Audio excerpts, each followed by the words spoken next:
1987. We're in the Bert D. Randall homestead that was built that is now Vaughn and Ruby Bondurant's. And we have three of the sisters that are here to give us the account of grandmother's death and the sacred, and then the dream or vision that Grandpa had concerning where grandmother was, and some of the special things of the family. I'll turn the time to Burl to give us that. Introduce each one individually, please. Okay. Well, as I remember it, Aunt Cindy said that Daddy came up to her house and asked her on a Sunday morning in March, which would have been 1 week before the 19th of March in 1922. And Daddy said, "Would you please come down and talk to Pearl?" This was Aunt Cindy's sister. She's very sick, and she says that she isn't going to be with us much longer. And I think you should come and talk to her. And Aunt Cindy felt this must be serious, that he would come and ask her this on a Sunday morning. And seeing how my daddy was so upset, she came with him, and they came down through the apple orchard, which was between the two homes of our Aunt Cindy and our mother. And as they walked down the orchard, Daddy seemed in great distress, she said. And he said, "You just have to talk to Pearl." And his lip was quivering. And he said, "She says she's only going to be here 1 more week." And it was 1 week from that day that Mother passed away. Stopping you, did she say, was there ever a reason given why Grandma knew that? Was there ever a reason given why grandmother knew that she only had a week left? Well, she did develop pneumonia very quickly. And the only reason that Daddy thought she would pass away in a week is because she said that she would. It sounds like maybe she had a foreknowledge of it. She did. And she had evidently talked to Daddy on that Sunday morning, and he just felt he had to have someone to help him tell Mother, to tell him that it wasn't so. Well, one other thing, she had, Aunt Cindy said she had all the children's clothes washed, ironed, everything was organized perfectly. The stockings mended. That she had apparently had some premonition because she had everything in order. That's obviously why Grandpa would have been that concerned also. And another thing, not only could it have been at that time that she had the premonition, it's my understanding that she had all of the summer clothes sewed and ready, and Aunt Cindy told me, and packed in neatly in all the drawers. So that would have taken a long-term preparation. She must have known for a while. Well, she was a great organizer apparently, an excellent housekeeper, and things of that sort. Well, she prepared ahead. So go ahead, Vera. Well, you've just learned that Grandpa's in distress. The most part that I remember was that we, as children, all had this feeling that our mother was very, very ill, and we were asked to go to the home just below where we lived, During that week, they moved all of us children down there from the house, and someone cared for us down there. To Grandma's too. At our Grandma Randall's, our daddy's mother's house. No one was living there at the time, and someone came in and cared for us, and This is where moved us George down is. here. And in case no one else tells, the doctor from Payson, who was the only doctor and the country doctor for miles around, during that week, he moved right into our home. And he stayed for the last few days, he stayed right here and just did everything that he could. He was very faithful. He was not a religious man. And the experiences that Ruby will tell about later of Mother having this experience of going to the other side before she finally did pass away. She had an experience of going to the other side and coming back and saying, when Daddy begged her not to go, she said, after this half an hour, when the doctor said she was gone for a half an hour, and then she came back and talked to them again, and he said, well, I've never been a religious man, but now I know that there is another world, a spirit world, because I know that woman's spirit was gone.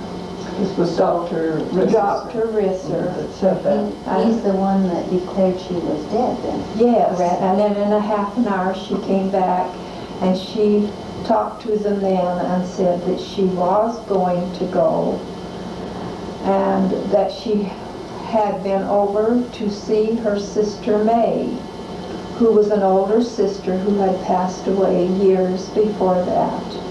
And she said, and she wants me to come back. That is what the words I remember. Oh, May wanted her to come. Now, the way I remember, someone telling me was that she said, I've been on the other side, Right. and I saw my sister May, and they're not ready for me yet. Wasn't this in a room? It's in the bedroom, where it's right there. Well, it happened in the bedroom here in the house, but seeing the Sister May, I remember being told it was in a room where she saw the sister. Well, Well, you see, they didn't keep her the first time she went, so they could both be true. She could have said, they're not ready yet, but she wants me to come back. Well, I understand But they the were sister was ready. dressed in white and so Because forth. this happened in the middle of the week. That's what Bert said, that he pondered that question so much because he said, what could they have to get ready? He said, that's always How do we been a know? puzzle to me. Yeah. How do we know? Just wasn't Maybe time. evidently some. Yes, he said, but he did say that's what her remarks were, they're not ready for me. Now, who was with Grandma when she had this experience and the doctor came in and pronounced her dead here in the bedroom? Who was there? I remember Daddy saying, I thought that Yes, Daddy he was there. was here.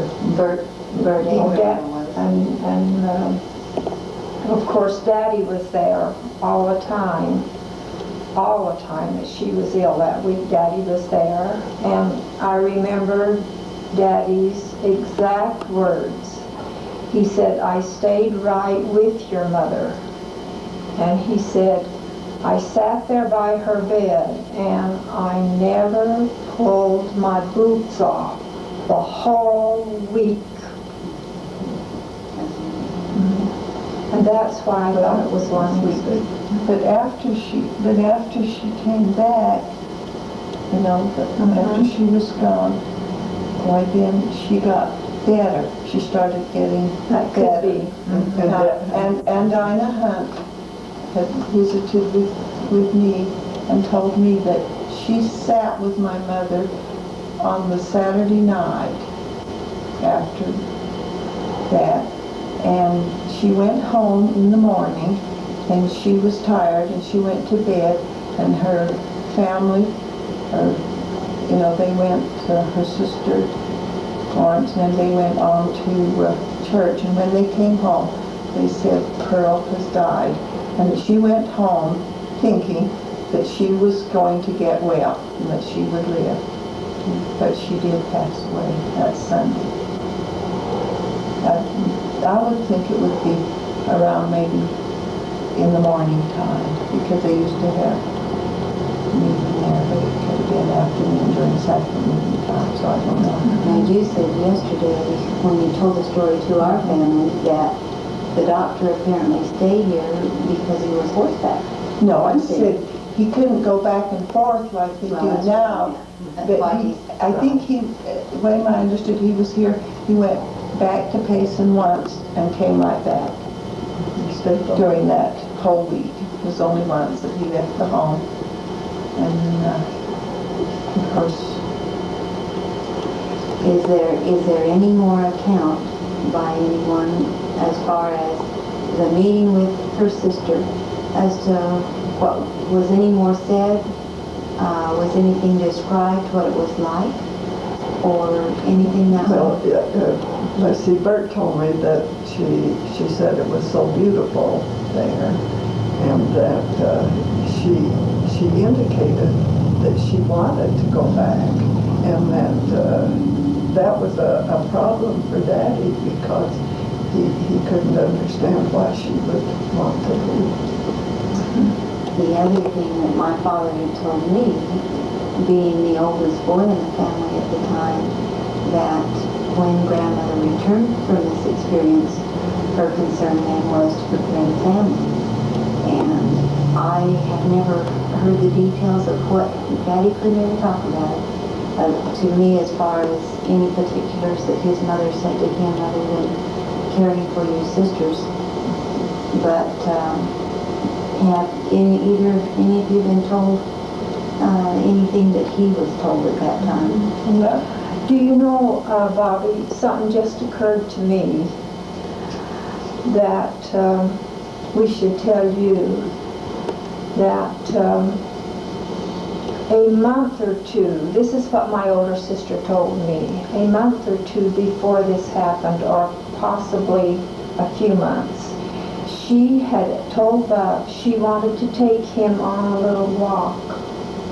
And she took him on a special little walk by himself and talked to him about becoming a deacon and what the priesthood meant and how much she wanted him to always remember these things, and told him her testimony. And he said afterwards he had the feeling that they were things that she wanted to let him know before she left him. And so, these are hard to talk about. Then, that may be partly why he was so concerned in keeping the fire going on the other side of Grandpa. and it was my understanding that she told him, you know, when she was sick, that to always take care of his sisters, or look after his sisters, he told me. And he always did. So he remembered. Well, about her telling Daddy finally that she was going to go. I know we all grew up together. Definitely, we always said our mother told our Daddy to keep us all together. She said, keep the children together and keep them close to the church. And he said, I promised her that I would. But when my Daddy talked to me, and I was writing his life story, and he talked so freely about everything in his life and gave me lengthy descriptions and talked a great deal more than I expected him to talk about different things in his life and different times of his life. And he talked a great deal about when he first saw Mother And when I said, when did you first take her someplace? He said, I don't know, but I know when I first took her somewhere special. And he told me a great deal about this first special date they had had. But after he told about their new home, and we began to talk then about this last 2 years of their life together, then he didn't talk so freely. He more would just say a little to me, like it was very confidential and private and sacred, really sacred. And I didn't put that word for word. I didn't try to bring it all out. I just waited and let him talk what he wanted to. And when I wrote the story down, when I came to that part, instead of trying to put that word for word, I just said that Daddy told me things about what Mother said to him of how she wanted him to take care of the children. And one thing that he said then that I had never heard before in my life was, she said, keep the children together that they might know the spirits of one another. And we do.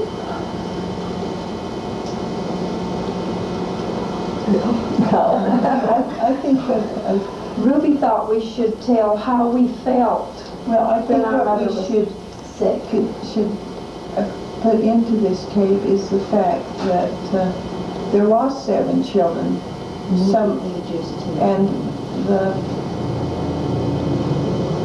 why that it was so hard, that would be one reason so hard for my father, because in my understanding, correct me, Laverne, the oldest, was not quite 14, or was she 14? She was and a half? 14. Then she was past 14, and Bert was past 12. And then Ada was next, and she must have been around 10. Well, she was 9. She was 3 9. years behind Bub. And I was 7 and a half. Okay, and John would be then 5 and a half. and then I was 4, just the day before she died. John and I were the closest together then.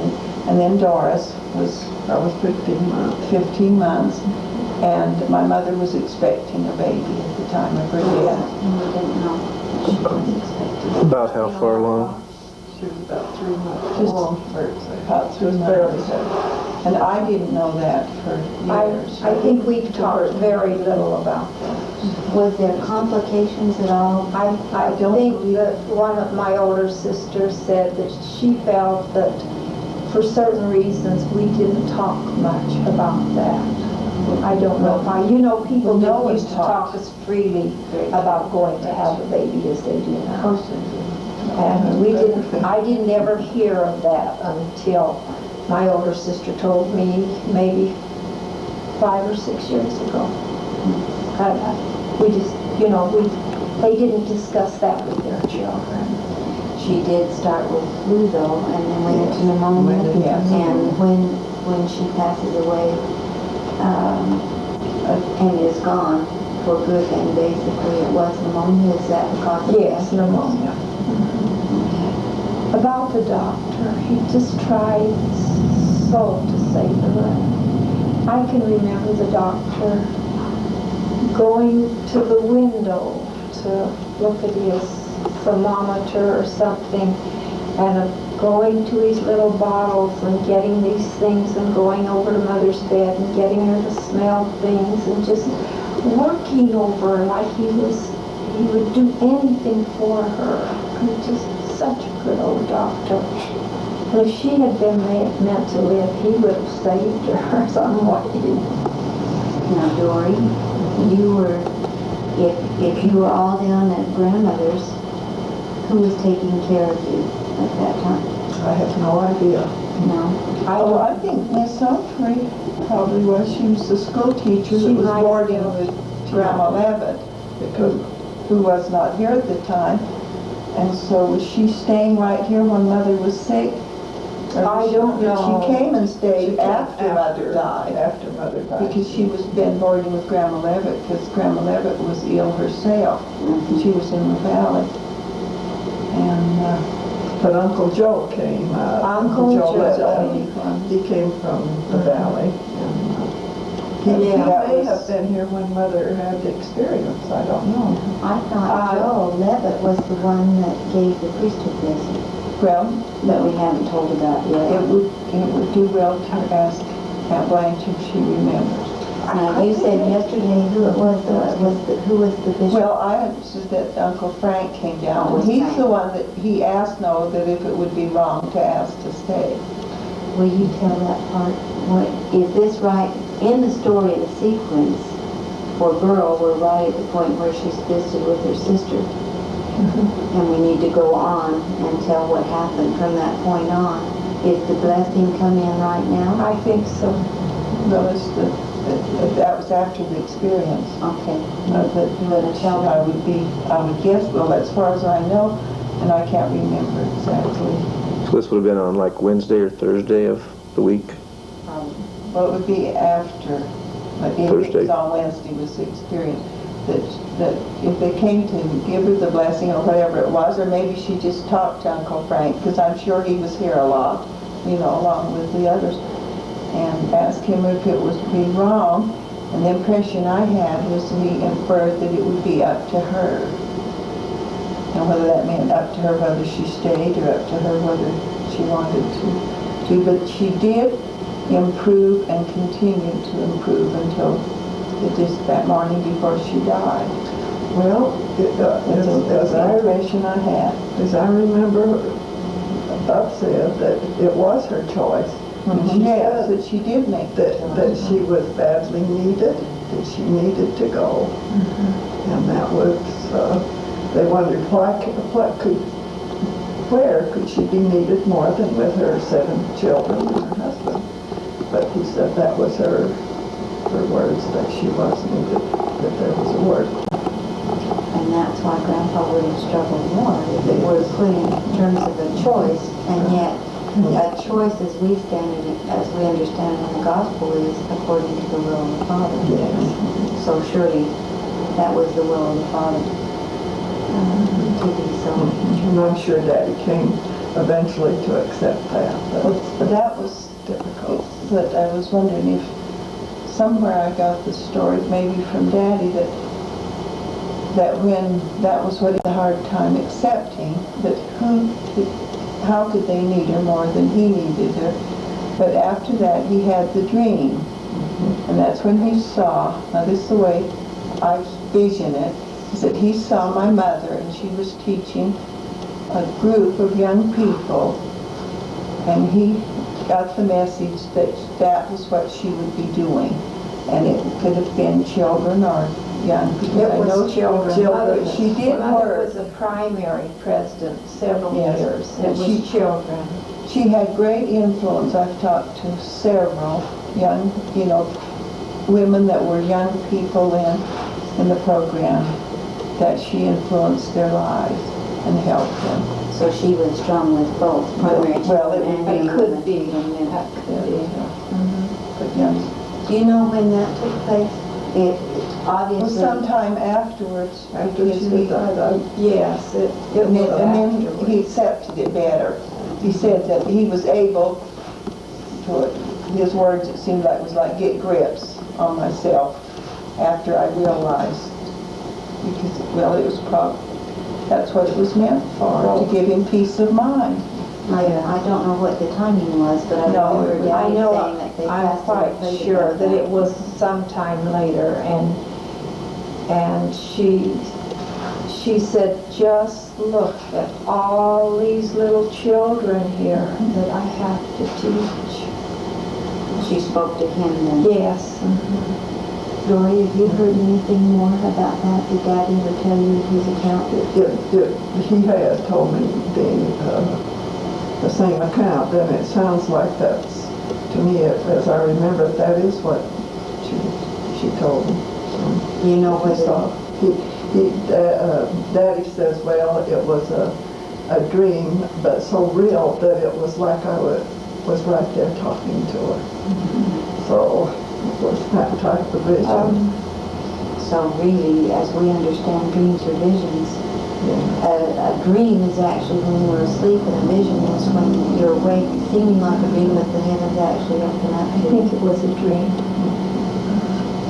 But it was real enough to Daddy that he accepted her death.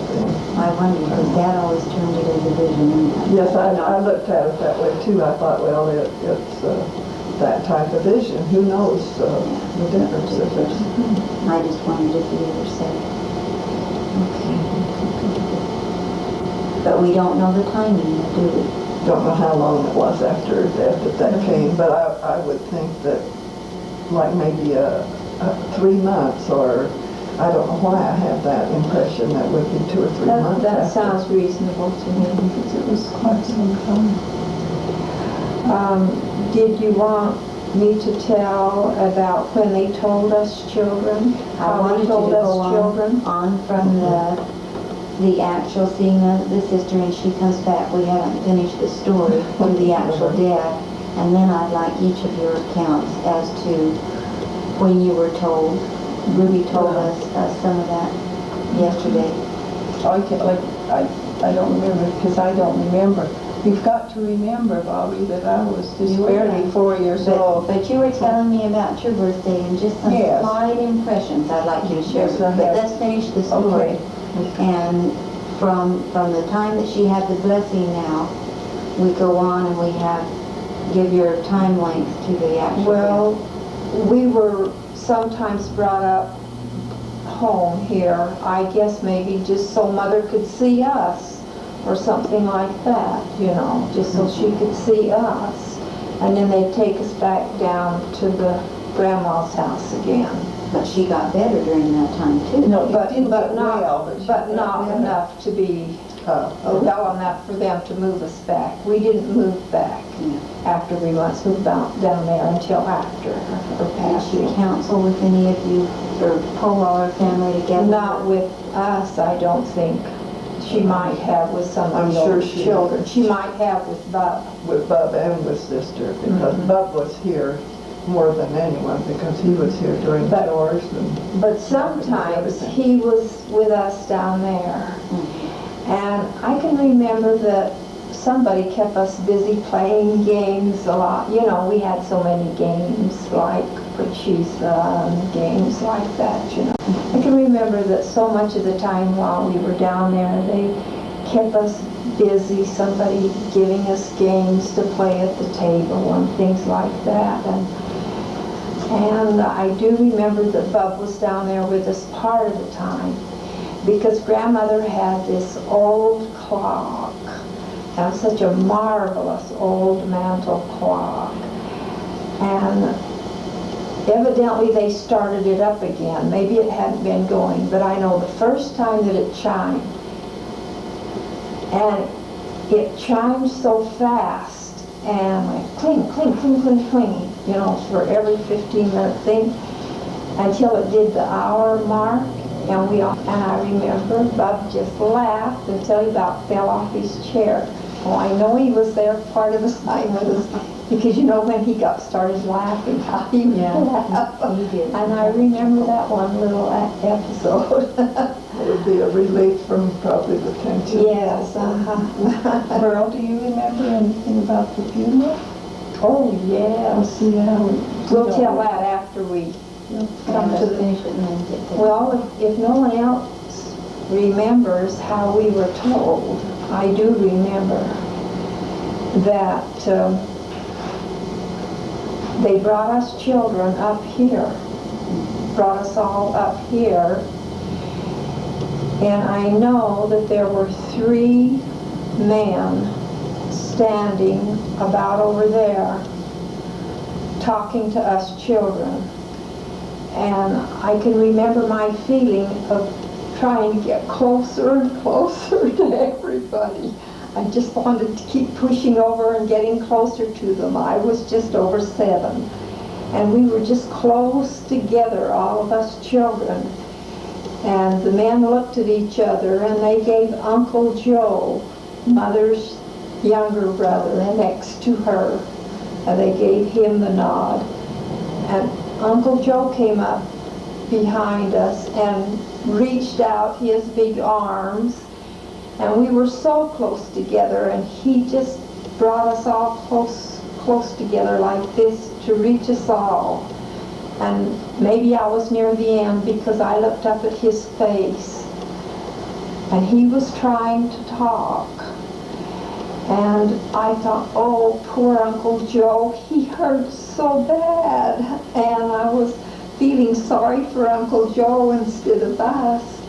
And he said, children, your mother is gone. And I can see his face to this day. And we loved Uncle Joe so much. Nobody could have told us more gently and lovingly than Uncle Joe did. That's just what I remember about it right there. That's it. So that was her brother. Yes, yes. Yes, she had another, but Joe was next youngest than her and very close to her. I do know that he talked at the funeral because, and I tell this now, the school teacher's name, we always called her Miss Humphrey, Jackie Humphrey was her name. And she told me a little bit one time that they asked her if she would wash and fix my mother's hair. That my mother had a dread of having dirty hair, you know, and she wanted her hair to be she had beautiful long black hair. And she said, how could I do it? And I thought, if Joe, I had the impression Joe asked her or something, because she said, if Joe could speak at his own sister's funeral, I surely could do that. And she did. See, I didn't know that. I had heard, she told me, I guess, I used to see her occasionally. And she, Do you remember anything, maybe? Was your Yeah. impression? oh, like I said, I do remember them holding me up. They had, it seemed like the casket or whatever on the horse, the sawhorses, you know, and holding me up, but I have no idea what my mother looked like. I do. But because I, you know, don't remember, but I have impressions. Like before she died, I have one picture in my mind of John and I and Mother sitting at a table, and she was making doll clothes for us, and that, and I'm glad you remember that part about they lifted each one of us up. You know, the Relief Society teachers used to prepare the people for their burial, and they had her in the bedroom here.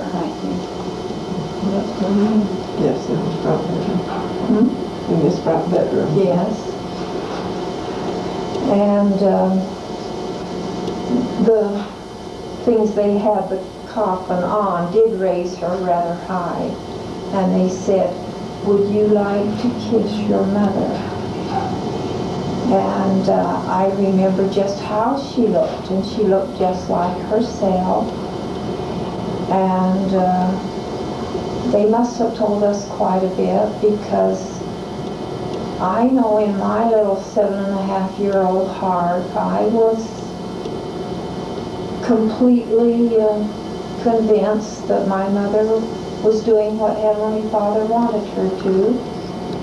And they lifted up the smaller children, and they lifted up me, and we each one gave her just a tiny kiss on her white forehead, and she was so beautiful. Oh, I'm glad Ruby remembers that too.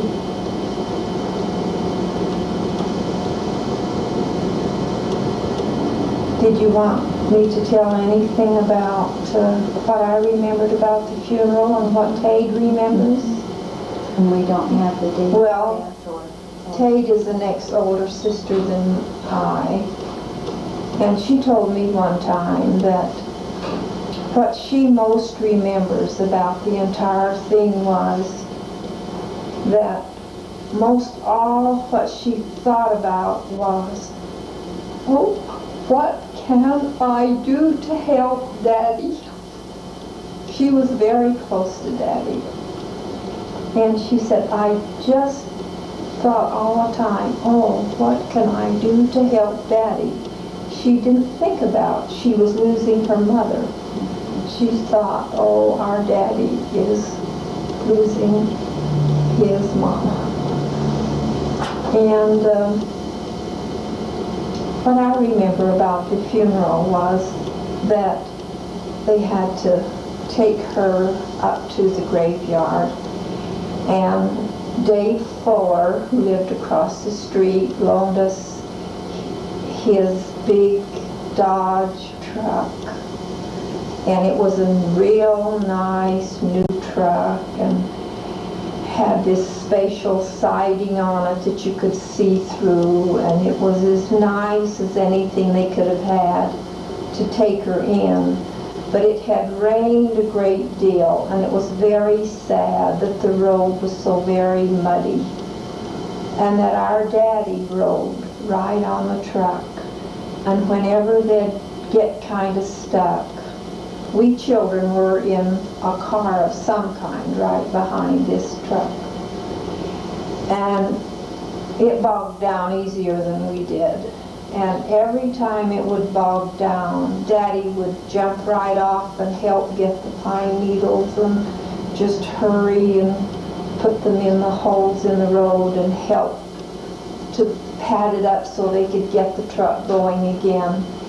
It was almost as if he sort of wanted to get that part taken care of.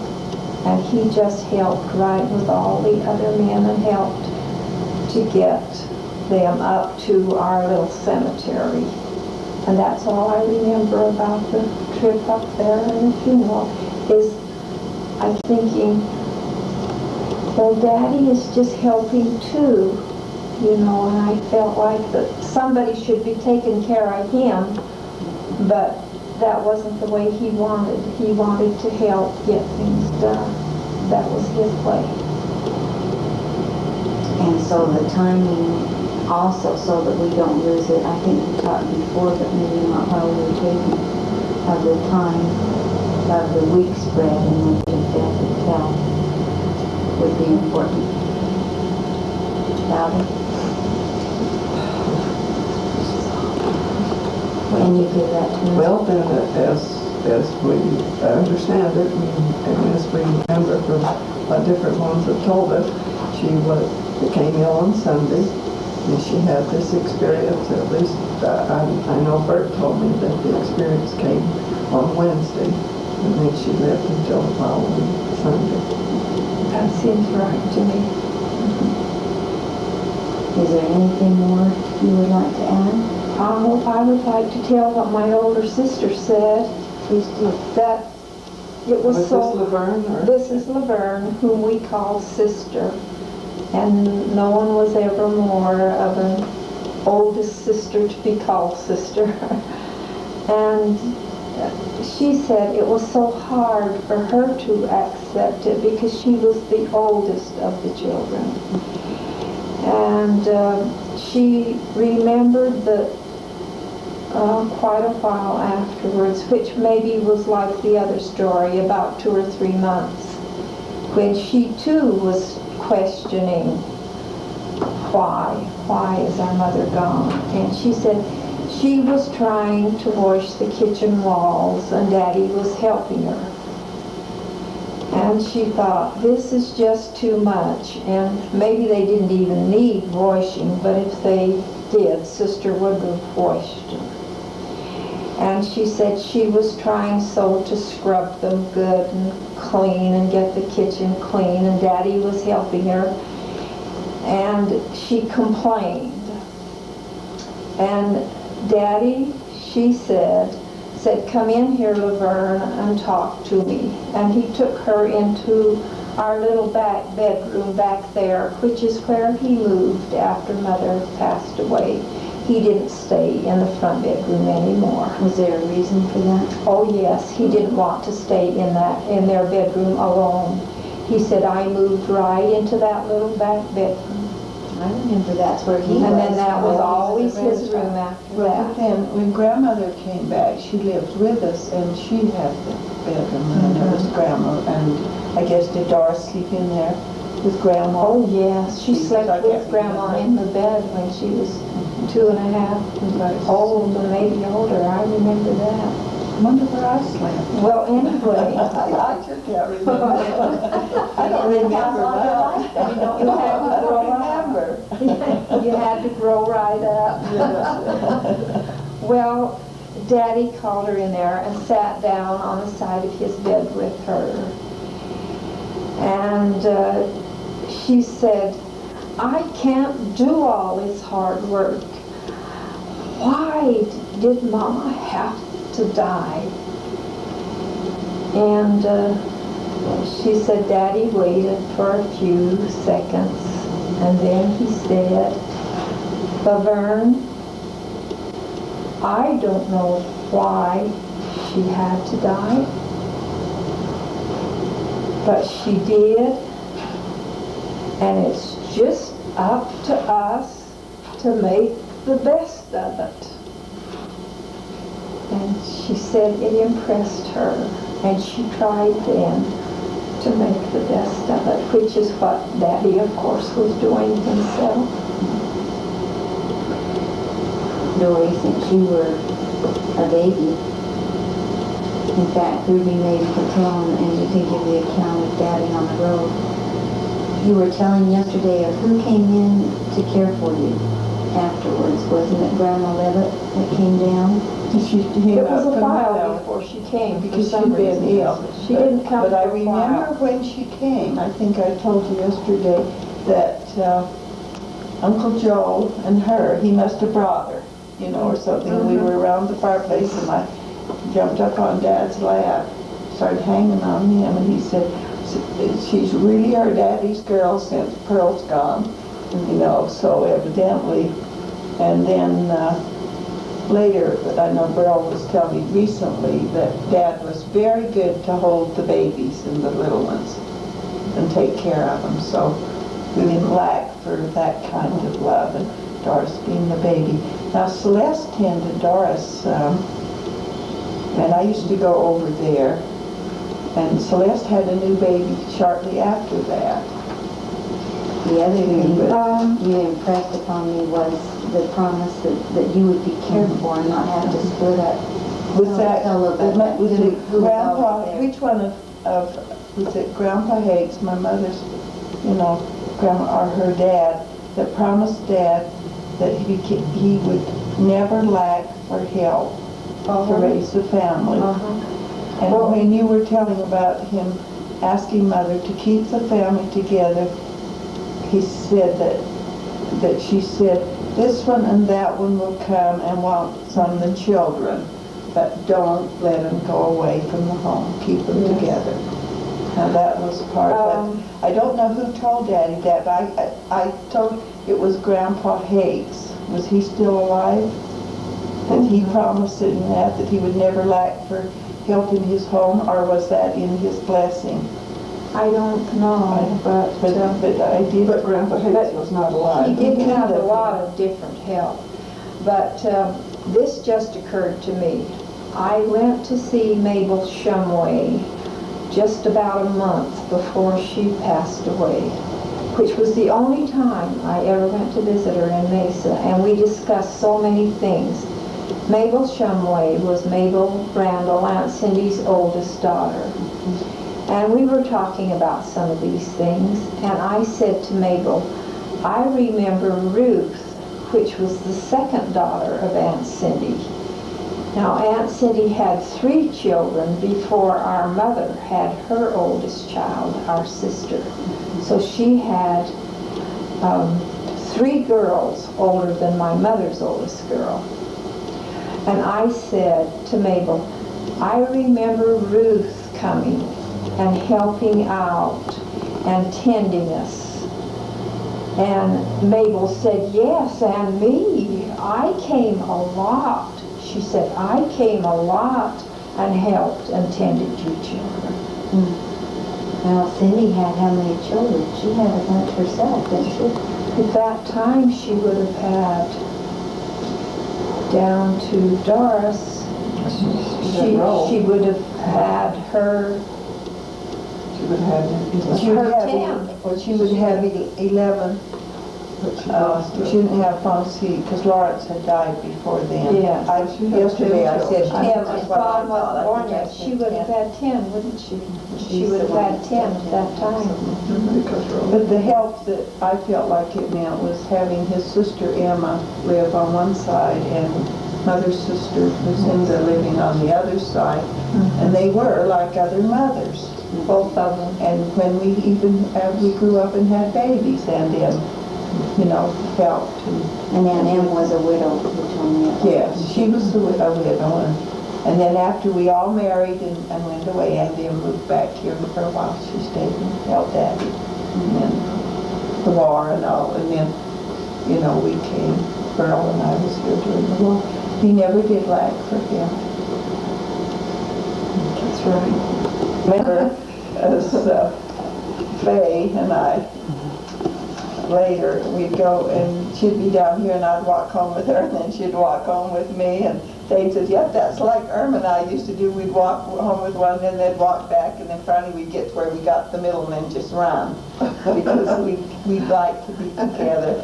But I'd like to get hold of that poem that Mabel wrote about the path. I think it was her that wrote it. That was, You must have had a lot of fun with kids then. Oh, yes, it's like one family. Well, even Every holiday together, always. Christmas. Poor Aunt Cindy would have the dinner at her house. We always took our toys and ran up there before they could get up. Yes, we were. We were earlier risers for some reason, and we would always get up there before they got going good and was all ready to show our toys. Well, even to when we had our families during the war, Beryl and I lived here with Dad, and Aunt Cindy was there.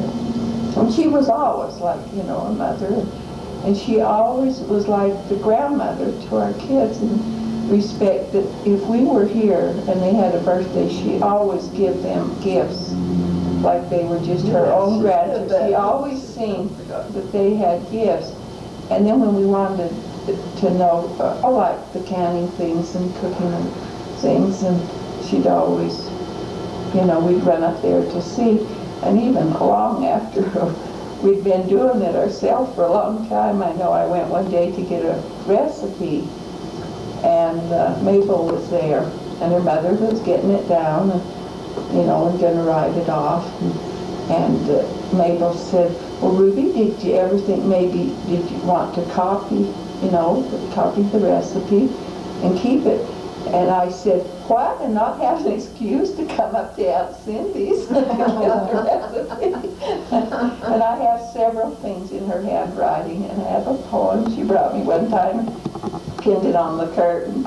And then I have recipes I really treasure that she wrote. And it was like a mother.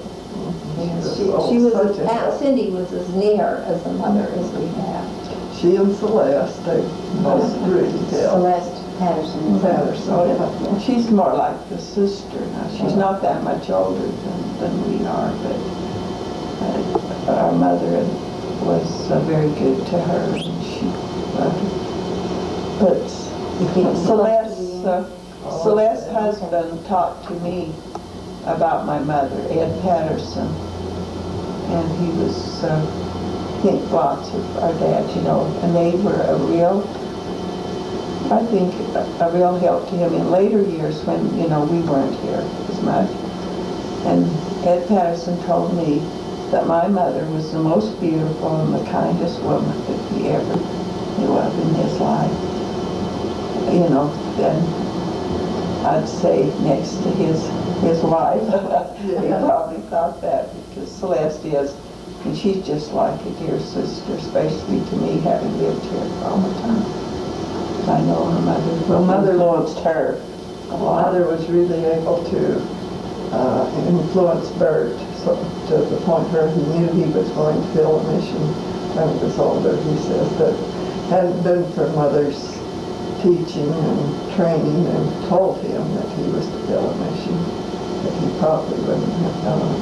Under the circumstances. Will you share? Yes, and then one time he's told all of us the story of when he was first driving a car and was really speeding along over a winding road. And he said just out of the just clear blue came this vision of Mother right before his eyes, and it startled him so that he put on the brakes. And he said if he hadn't, he would surely have hit a bull which started out across the road right in front of him. That there would have been no way that he could have stopped, and that he really was speeding and just feeling his oats, so to speak. And that was a great experience for him, that he knew that she was watching over him. I think that we talked about all the children except John, our brother, younger brother John. And my oldest sister, Laverne, said that what she remembered was how hard it was for John, because Mother loved this little boy so much. She had 3 daughters. 3 daughters and 1 son when Johnny was born. And he was such a cute little boy. And I can remember this too, she carried him around when he was a good-sized kid. She'd just carry him around and love him all the time, and was so close to him. And my oldest sister said, what I remember was the look on his little face. Now, he would have been 4 and a half. 5 and a half, because I was Right, he would have been 5 and a half, but he was just old enough to know he wasn't going to have her anymore, but not quite as old as I, who understood a little bit about the gospel. And she said she would never forget this look on John's face of, oh, what are they trying to say? What do they mean? And of how he looked so bewildered and unbelieving that such a thing could happen, just like he couldn't bear it. And that he had to have that mama. And he was so close to his mother. And it was hard for him, and I think it affected his life. Well, sister tried to sort of be a mother to John. She tended John more than she Right. did anybody else. She said she had this feeling of how much he was hurting, and she tried always to kind of help make it up to him. Dory, we've got just a little more tape, do we, honey?